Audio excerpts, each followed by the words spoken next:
नमस्कार साथियों, मैं आपका दोस्त चरण सिंह। और आज हम बात करने वाले हैं कि अगर कोई भी व्यक्ति किसी भी तरीके से किसी भी मामले में आपके खिलाफ कोई भी झूठा साक्ष्य प्रस्तुत करता है या फिर आपके खिलाफ कोई भी झूठी गवाही देता है, तो ऐसी स्थिति में आपको क्या करना चाहिए। क्योंकि अक्सर ऐसा देखने को मिलता है, कभी भी किसी भी व्यक्ति के साथ आपकी कोई भी अनबन हो जाती है, किसी भी तरीके से कोई भी विवाद हो, उसमें आपकी किसी भी व्यक्ति से कोई नोकझोंक हो गई, कोई भी अनबन हो गई, या फिर कोई व्यक्ति आपसे जलन भावना रखता है, किसी भी तरीके से आपसे जलता है, तो वह आपको किसी भी मामले में कोई भी मामला आप पर लगा देता है, कोई भी मामले के तहत आप पर मुकदमा दर्ज करा देता है, कई प्रकार के आपके खिलाफ झूठे साक्ष्य भी प्रस्तुत कर देता है। और कई बार तो ऐसा भी होता है कि झूठा मुकदमा ही पूरा बना दिया जाता है और आपके खिलाफ कई प्रकार के झूठे सबूत भी इकट्ठे कर लेता है। तो ऐसी स्थिति में या फिर ऐसी परिस्थिति में जो व्यक्ति आपके खिलाफ ऐसा कोई कार्य करता है, तो उसके खिलाफ क्या कोई मामला बन सकता है या क्या उस व्यक्ति के खिलाफ कोई कार्रवाई कर सकते हैं, आप उसके खिलाफ मुकदमा दायर कर सकते हैं। और अगर आप उसके खिलाफ कार्रवाई करेंगे तो कौन सी धारा के तहत आपको मुकदमा दर्ज करना है या फिर उसकी FIR दर्ज करानी है। जो भी व्यक्ति आपके खिलाफ कोई झूठा साक्ष्य प्रस्तुत करता है या फिर किसी भी तरीके से झूठी गवाही देता है, तो उस व्यक्ति को आपको कौन सी धारा है नए कानून की, जो कि 2023 BNS की जो धाराएं हैं, वो आपको बहुत ही इम्पोर्टेंट और बहुत ही महत्वपूर्ण होने वाली हैं। किसी भी तरीके से कोई भी आपके खिलाफ कोई झूठा साक्ष्य प्रस्तुत करता है, कोई झूठी गवाही देता है या फिर किसी भी तरीके से कोई झूठा सबूत को प्रस्तुत करने के लिए कोर्ट में लाता है, तो उस व्यक्ति के खिलाफ आपको कौन सी धारा के तहत मामला दर्ज कराना है, आज की इस वीडियो में मैं आपको बताने वाला हूँ। क्योंकि दोस्तों, मुझसे एक व्यक्ति ने सुबह ही ऐसा सवाल किया था कि सर, उसने मेरे खिलाफ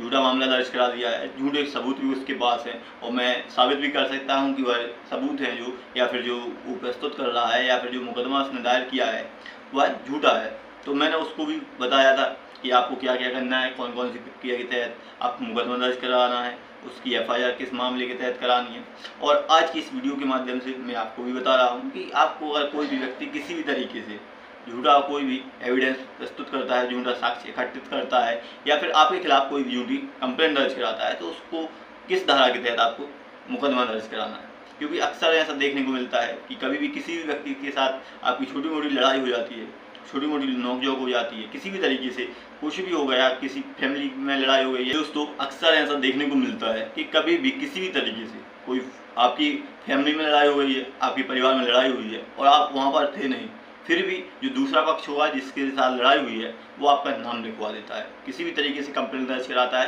तो वह आपका भी नाम दर्ज करा देता है। लेकिन आपको तो लगता है कि मैंने तो कोई अपराध किया ही नहीं, लेकिन मुझे फिर भी सज़ा मिल रही है। तो इस ऐसी स्थिति में आप उस व्यक्ति के खिलाफ भी कंप्लेंट दर्ज करा सकते हैं, अगर ऐसा आपके साथ भी हुआ है। क्योंकि जो व्यक्ति मुझे सुबह मिला था, ऐसा ही उसके साथ हुआ था। उसकी परिवार एक लड़ाई हुई थी और उसने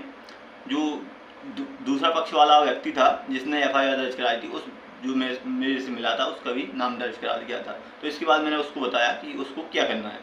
तो मैं बता दूं कि किसी भी तरीके से कोई व्यक्ति आपके खिलाफ कोई भी झूठी गवाही देता है, कोई भी बात कहता है जो आपको लगता है या फिर जो उसको पता है कि वो सत्य नहीं है, या यह जानता है कि वह जो कह रहा है या फिर जो गवाही दे रहा है वह झूठी है, आपके खिलाफ जो झूठी गवाही दे रहा है, तो आपको उस व्यक्ति की जो कंप्लेंट दर्ज करानी है या फिर उस पर जो मामला दर्ज कराना है वो भारतीय न्याय संहिता की धारा 227 के तहत दर्ज कराना है, जो हमारा नया कानून है, जो 1 जुलाई से लागू हुआ है। आपको पता है, सबको पता ही चल गया होगा क्योंकि लगभग 1.5 महीने हो चुके हैं, तो अब सबको जानकारी हो चुकी है कि 3 बड़े नए कानून देश में लागू हो चुके हैं। तो जो हमारा नया कानून है भारतीय न्याय संहिता की धारा 227, आपको ध्यान रखनी है कि कोई भी व्यक्ति आपके खिलाफ कोई मिथ्या साक्ष्य देता है, कोई भी झूठा आपके खिलाफ कोई भी झूठा सबूत प्रस्तुत करता है, कोई भी झूठी गवाही देता है, तो उसके पर जो मामला दर्ज होगा भारतीय न्याय संहिता की धारा 227 के तहत दर्ज होगा किसी भी तरीके से। और इसके बाद अगर कोई भी व्यक्ति आपके खिलाफ कोई भी झूठा प्रकरण रखता है या फिर किसी भी तरीके से कोई सबूत इकट्ठा करता है या फिर कोई भी सबूत झूठा बनाता है, कोई सबूत का निर्माण करता है, कोई भी झूठा सबूत है, आप मान लीजिए किसी भी तरीके से आपके खिलाफ कोई झूठा सबूत इकट्ठा करता है, कोई भी ऐसा सबूत जो कि आपको पता है कि यह फर्जी है, झूठा है, या फिर उसको इकट्ठा करता है किसी भी तरीके से, कोई दस्तावेज झूठा प्रस्तुत करता है कोर्ट में जो कि आपके खिलाफ कोई सबूत के रूप में आपके खिलाफ प्रस्तुत करता है। तो ऐसी स्थिति में आपको क्या करना है, मैं आपको बता दूं कि किसी भी तरीके से कोई सबूत इकट्ठा करता है या फिर उसको कलेक्ट करता है आपके विपक्ष में लगाने के लिए कि अगर आप पर कोई केस चला है तो वह झूठा एविडेंस प्रस्तुत करता है कोर्ट में, और कोर्ट में आप सब साबित भी कर देते हैं कि वह झूठा है, आपके पास प्रूफ भी है। और अगर वह आप साबित भी नहीं कर पाते हैं, लेकिन अगर आपको लगता है झूठा है, तो आप बाद में भी अगर उस व्यक्ति के खिलाफ कंप्लेंट दर्ज करना चाहते हैं तो उस पर कंप्लेंट दर्ज करा सकते हैं कि इसने जो सबूत प्रस्तुत किए हैं या किसी भी तरीके से इसने जो एविडेंस दिए हैं वो फॉल्स हैं या फिर झूठे हैं। तो आप उस व्यक्ति के खिलाफ जो मामला दर्ज करेंगे, जो हमारा नया कानून है भारतीय न्याय संहिता की धारा 228 के तहत मामला दर्ज होगा। किसी भी तरीके से आपके खिलाफ कोई भी मिथ्या साक्ष्य गणना करता है तो उस पर जो मामला आपको दर्ज कराना है, भारतीय न्याय संहिता की धारा 228 के तहत उस पर मामला दर्ज करवाना है। आपको मैं बता दूं, कई व्यक्ति ऐसा भी पूछते हैं कि जमीनी मामले में भी ऐसा हो सकता है, कोई भी अगर किसी भी तरीके से कोई जो दस्तावेज है वह झूठा कोर्ट में पेश करता है तो उस पर भी यह धारा लगती है। तो मैं आपको बता दूं, हाँ, उस पर भी यह धारा लगती है। किसी भी तरीके से कोई भी मिथ्या साक्ष्य गणना करता है तो कोई भी हो, किसी भी मामले में हो, जमीनी विवाद में भी यह धारा लगती है, क्योंकि कई व्यक्तियों के मन में ऐसा डाउट होता है कि जमीनी विवाद में ऐसा अलग कानून है या फिर अलग प्रोसेस है। लेकिन मैं आपको बता दूं कि जमीनी मामले में भी अगर कोई भी किसी भी तरीके से आपके खिलाफ कोई मिथ्या साक्ष्य गणना करता है, कोई दस्तावेज है जो झूठा है वो कोर्ट में प्रस्तुत करता है या फिर किसी भी तरीके से वह थाने में प्रस्तुत करता है, उस पर दावा कर आप पर कोई मुकदमा दर्ज कराता है, तो आप उस व्यक्ति के खिलाफ भी भारतीय न्याय संहिता की धारा 228 के तहत आप उस पर मामला दर्ज करा सकते हैं। किसी भी मामले में कोई भी मामला हो, आप उस पर 228 के तहत मामला दर्ज करा सकते हैं। इसके बाद है कि उसको सजा क्या मिलेगी। तो किसी भी तरीके से कोई भी व्यक्ति आपके खिलाफ कोई भी झूठा एविडेंस प्रस्तुत करता है, कोई भी झूठा गवाही देता है, किसी भी तरीके से आपको लगता है कि इसने झूठी गवाही दी है या फिर झूठा साक्ष्य प्रस्तुत किया है, तो उस व्यक्ति को जो भारतीय न्याय संहिता की धारा 229 है उसके तहत दंडित किया जाएगा। और भारतीय न्याय संहिता की धारा 229(1) के तहत उसे 7 साल तक की सजा मिलेगी और साथ में 10,000 रुपये का जुर्माना लगेगा। 7 साल की सजा और 10,000 का जुर्माना। कोई भी न्यायिक कार्रवाई में अगर आपके खिलाफ कोई भी झूठा साक्ष्य प्रस्तुत करता है, झूठा एविडेंस देता है, किसी भी तरीके से अगर झूठा कोई भी न्यायिक कार्रवाई है, कोई भी न्यायालय में पहुंच गया आपका मामला और उसमें कोई भी झूठा साक्ष्य देता है, झूठी गवाही देता है, तो उसे 7 साल तक की सजा होगी और साथ में 10,000 रुपये का जुर्माना होगा। लेकिन अगर कोई भी व्यक्ति आपके खिलाफ कोई झूठी गवाही देता है, वह मामला जिस मामले में वह झूठी गवाही देता है फिर झूठा एविडेंस प्रस्तुत करता है और वह अभी कोर्ट में नहीं पहुंचा है, उसने पुलिस स्टेशन में गवाही दी है झूठी, किसी भी तरीके से आप अभी मामला न्यायालय में नहीं पहुंचा है, पुलिस स्टेशन में आपके खिलाफ कोई भी झूठी गवाही दीजिए, उस व्यक्ति को किसी भी तरीके से या फिर पुलिस स्टेशन में आप यह साबित कर देते हैं कि उसने जो कहा है या फिर उसने जो सबूत दिए हैं वो झूठे हैं, तो उस व्यक्ति को भारतीय न्याय संहिता की धारा 229 के तहत दंडित किया जाएगा। जो भारतीय न्याय संहिता की धारा 229(2) है उसके तहत दंडित किया जाएगा और उस व्यक्ति को 3 साल तक की सजा होगी। किसी भी तरीके से अगर कोई भी आपको ऐसा किसी भी तरीके से होता नहीं है कि लड़ाई वड़ाई हुई तो वह व्यक्ति गया पुलिस स्टेशन में जाके किसी भी तरीके से आपके खिलाफ कोई भी मामला दर्ज करा देता है। ऐसा आपके साथ करता है कि पुलिस स्टेशन जाके थाने जाके आपके खिलाफ कोई भी झूठा मामला दर्ज करा देता है। किसी भी लड़ाई झगड़े में आपने लड़ाई की नहीं है, आपने वो अपराध किया भी नहीं है, लेकिन आपके खिलाफ उसने वो धारा लगा दी है, आपको उस केस में झूठा बता दिया है या फिर आपके खिलाफ जो झूठा मामला दर्ज करा दिया है या फिर झूठी FIR दर्ज करा दी है और वह मामला अभी कोर्ट में नहीं पहुंचा है या फिर न्यायालय में नहीं पहुंचा है, तो उस व्यक्ति को मैं आपको बता दूं कि भारतीय न्याय संहिता की धारा 229(2) के तहत उसे दंडित किया जाएगा, उसे 3 साल तक की सजा होगी और साथ में 5,000 रुपये का जुर्माना होगा। किसी भी तरीके से अगर आपको कोई व्यक्ति किसी भी अपराध में झूठा फंसा देता है तो आपको शांत नहीं रहना है, उस व्यक्ति के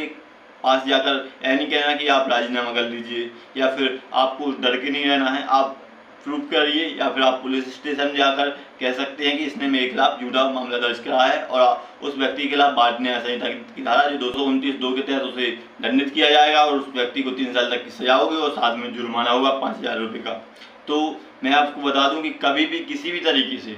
आपके साथ कोई भी किसी भी मामले में आपको झूठा फंसाता है या फिर झूठा साक्ष्य प्रस्तुत करता है आपके खिलाफ या फिर किसी भी तरीके से आपके खिलाफ कोई भी झूठा सबूत इकट्ठित कर रहा है या फिर कर रख के वो कोर्ट में पेश करता है या फिर थाने में पेश करता है, किसी भी तरीके से झूठी गवाही देता है, तो उसको यह वीडियो जरूर सेंड करें ताकि आप पर कभी भी कोई भी झूठा लालचन न लगा सके, आप पर कोई भी झूठा कंप्लेंट दर्ज न करा सके। क्योंकि कई बार ऐसा देखने को मिलता है दोस्तों कि आपने जो अपराध किया नहीं होता उसकी कोई भी व्यक्ति कंप्लेंट दर्ज करा देता है, आपके खिलाफ FIR दर्ज करा देता है, तो आपको बहुत दिक्कत परेशानी का सामना करना पड़ता है आगे चलकर। फिर भी कोई छोटी नोक जो कोई किसी व्यक्ति से और आपके खिलाफ जाकर वो पुलिस स्टेशन में झूठा कोई भी प्रकरण बना देता है, तो आप उसके खिलाफ जो मामला दर्ज कराना है भारतीय न्याय संहिता की धारा 227 के तहत और भारतीय न्याय संहिता की धारा 228 के तहत उस पर मामला दर्ज कराना है। और उस व्यक्ति को जब सजा हो गई या फिर उसको दंडित किया जाएगा तो भारतीय न्याय संहिता की धारा 229(1) और भारतीय न्याय संहिता की धारा 229(2) के तहत उसे दंडित किया जाएगा। और जैसा वह अपराध होगा, अगर वह जो उसने मामला दर्ज किया होगा आपको थाने तक होगा तो उसे 3 साल तक की सजा होगी, लेकिन अगर वह कोर्ट में पहुंच चुका होगा तो उसे 5 साल तक की सजा होगी।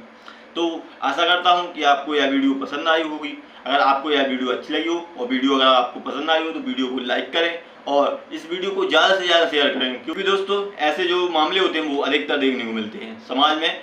मैं बता दूं 90% या फिर 70% जो फेक मामले होते हैं वो इसी प्रकार के होते हैं कि किसी ने जाकर और उसके खिलाफ झूठी FIR दर्ज करा दी। किसी भी तरीके से कोई फेक मामला है या फिर कोई भी झूठा जो अपराध में किसी व्यक्ति को फंसा दिया जाता है तो वो इसी आधार पर होता है, कोई भी झूठा एविडेंस प्रस्तुत कर दिया, झूठा साक्ष्य प्रस्तुत कर दिया और उसके खिलाफ कोई भी झूठा मामला दर्ज करा दिया, किसी मामले में या किसी अपराध में उसका झूठा नाम ले दिया, तो उस व्यक्ति को बहुत परेशानी और बहुत दिक्कत का सामना करना पड़ता है, क्योंकि उसे कानून का जानकारी नहीं होती है, कानून का ज्ञान नहीं होता है। तो वह ऐसे में सोचता है कि मैंने कुछ किया भी नहीं है तो भी मुझे कोर्ट की और थाने के चक्कर काटने पड़ रहे हैं। तो मैं आपको बता दूं कि अगर आप हमारे इस चैनल से जुड़े रहते हैं तो आपको कभी भी किसी भी तरीके से कोई भी दिक्कत परेशानी का सामना नहीं करना पड़ेगा। और कभी भी अगर आपको दिक्कत परेशानी का सामना आता भी है तो आप हमें कमेंट में पूछ सकते हैं। अगर आप हमारे चैनल पर पहली बार आए हैं तो चैनल को सब्सक्राइब कर लें। फिर दोस्तों मिलते हैं नेक्स्ट वीडियो में, तब तक के लिए जय हिंद, जय भारत।